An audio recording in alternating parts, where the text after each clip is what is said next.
প্রিয় দর্শক, সাজ্জাদ কাদিরের প্রীতি নিন, শুভেচ্ছা নিন। এই মুহূর্তে আপনাদের সামনে একটি অত্যন্ত উদ্বেগজনক খবর নিয়ে আলাপ করতে এসেছি। খবরটা শিরোনামটা এমন, শিরোনামটা আমার নয়, এটি ধার করা শিরোনাম।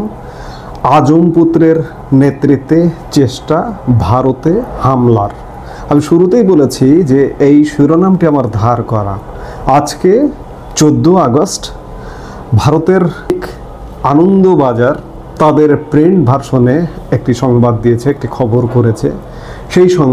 সেই খবরটির শিরোনাম হচ্ছে যে আজম পুত্রের নেতৃত্বে চেষ্টা ভারতে হামলা।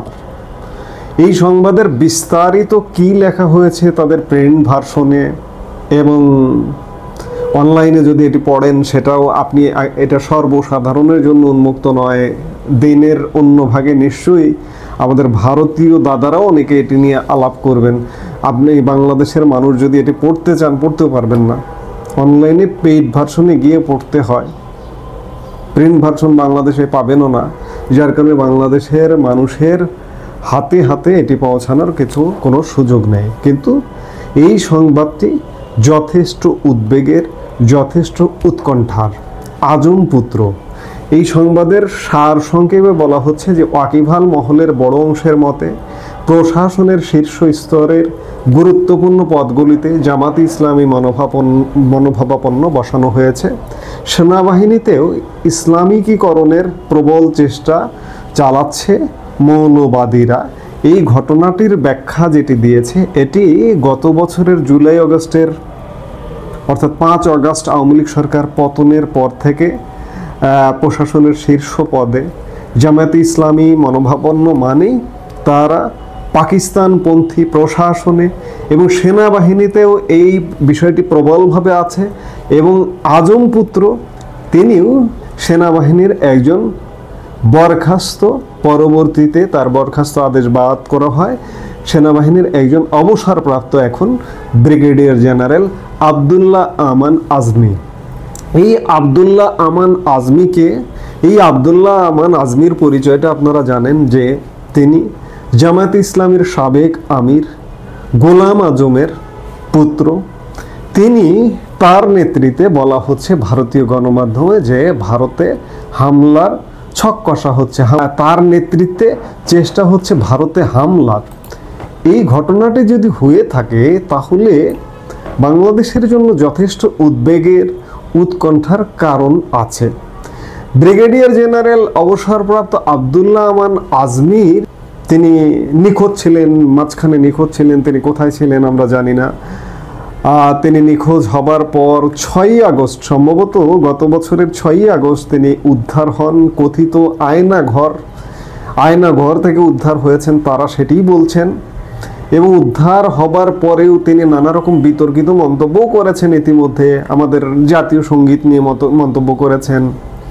এবং গত বছরের 27শে ডিসেম্বর বাংলাদেশ সেনাবাহিনীর ভেরিফাইড ফেসবুক পেজে একটি বিষয় ঘোষণা করা হয় যে সেনাবাহিনী থেকে ব্রিগেডিয়ার জেনারেল আবদুল্লাহ আমান আজমির বরখাস্তের আদেশ প্রত্যাহার করা হয়েছে।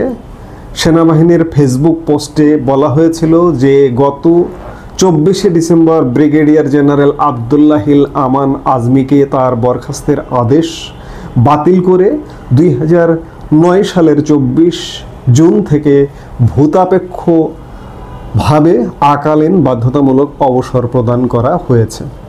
তাকে বরখাস্ত করা হয়েছিল 2009 সালে, কিন্তু আওয়ামী লীগ সরকার পতনের পর এই অন্তর্বর্তীকালীন সরকার এসে তাকে বরখাস্ত আদেশ বাতিল করে তাকে অবসর প্রদানের আদেশ জারি করা হয়েছে।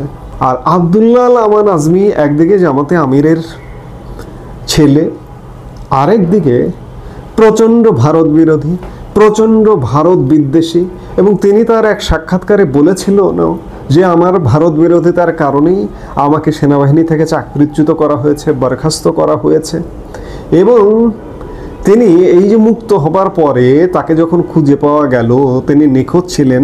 মুক্ত হওয়ার পরেও সোশ্যাল মিডিয়ায় সাক্ষাৎকারে, এক ইউটিউব সাক্ষাৎকারেও তিনি বলেছিলেন যে বাংলাদেশ সেনাবাহিনী যদি আমাকে মনে করে আমি সেনাবাহিনীতে ফেরত যাব কিংবা দায়িত্বে যাব, সোজা কথা দায়িত্বে যাব। এবং তিনি নিজেকে বলেছিলেন যে আমি এখনো গাড়ি চালাই, এখনো সক্ষম, এটা সেটা বিভিন্ন কিছু।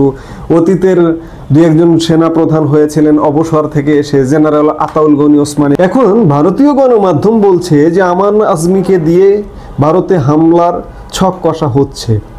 এটি যদি সত্য হয়, অনেক কিছু, অনেক ঘটনা মিলে যায়। এই যে পাকিস্তান সাম্প্রতিক সময়ে পাকিস্তান সেনাবাহিনীর তরফ থেকে পাকিস্তান আইএসপিআর প্রধান প্রথমে বললেন যে ভারতে পূর্ব সীমান্ত দিয়ে হামলা করা হবে। পাকিস্তান সেনা প্রধান আসিম মুনির বললেন যে আমরা পূর্ব সীমান্ত দিয়ে হামলা করব ইত্যাদি। মানে সব কিছু মিলিয়ে একটা গোজামিলে অবস্থা। পাকপন্থী যে আবদুল্লাহ আমান আজমি কিংবা বাংলাদেশের স্বাধীনতা মুক্তিযুদ্ধ যে মানেন না আবদুল্লাহ আমান আজমি, কিংবা জামাতে ইসলামীও মানে না, জামাতে ইসলামীও বাংলাদেশের স্বাধীনতা বিরোধী শক্তি, এতে কোনো সন্দেহ নেই, এতে কোনো মানে রাগ ঢাকের কিছু নেই। প্রকাশ্যেই তারা বলে, আবদুল্লাহ আমান আজমিও বলেন। এখন যদি এমনটা হয় যে তাহলে কি সেনাবাহিনীতে আত্মীকরণ কিংবা সেনাবাহিনীতে কোনো অংশগ্রহণ, তাকে দিয়ে কিভাবে হামলাটা?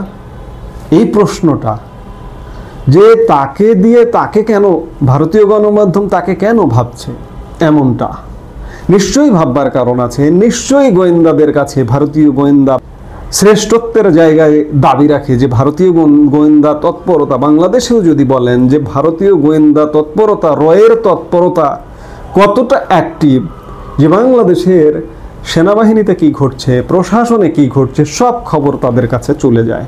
নিশ্চয়ই তাদের কাছে খবর আছে, যার দরুন ভারতীয় একটি শীর্ষ বাংলা গণমাধ্যম এমন নিউজ করেছে, এমন সংবাদ শিরোনাম করেছে।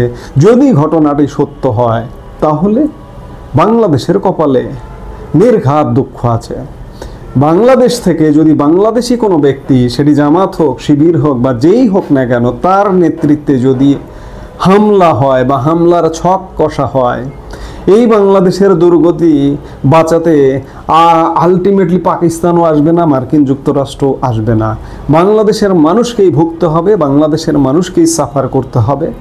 এখন আবদুল্লাহ আমান আজমি কিংবা জামাতে ইসলামী, তারা এই বাংলাদেশের মানুষ, তারা বাংলাদেশেই জন্ম, তাদের বাংলাদেশের মাটিতে বেড়ে ওঠা, তাদের পাকপন্থী থাকতে পারে, তাদের পাক সমর্থন থাকতে পারে, পাক ভালোবাসা থাকতে পারে, কিন্তু পাক ভালোবাসায়, পাক প্রেমে মজে বাংলাদেশের জন্য যদি ক্ষতির কারণ হন, এটি আল্লাহ সহ্য করবে না।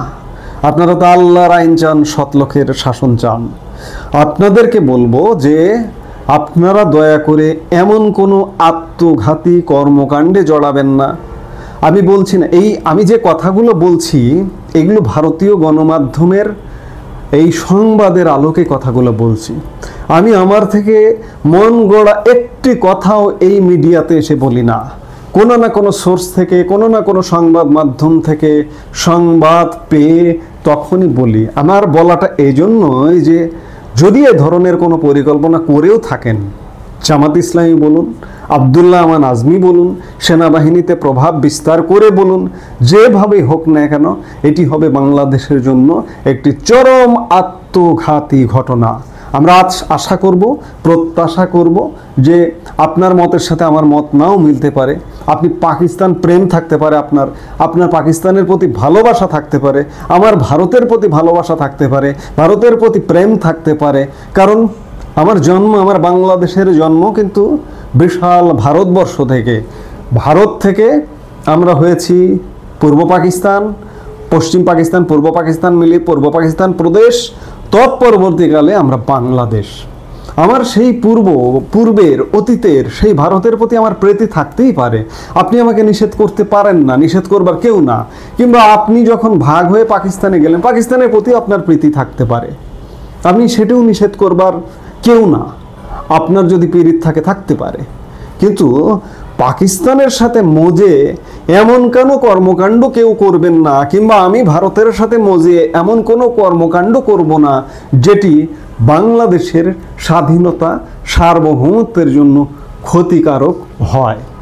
আজকে যে সংবাদটি এসছে, এটি সত্য না হোক, এটি মিথ্যা হোক, বা এটি প্রোপাগান্ডা হোক, বা এটি সত্যও হোক, আমরা প্রত্যাশা করব যে এমন সত্যের মুখোমুখি যেন বাংলাদেশের মানুষকে হতে না হয়।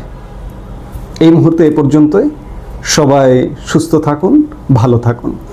আমাদের ভিডিওগুলো নিয়মিত পেতে সাবস্ক্রাইব করুন Sajjad Kadir and the legends YouTube channel এবং লাইক, কমেন্ট, শেয়ার করে সাথে থাকুন।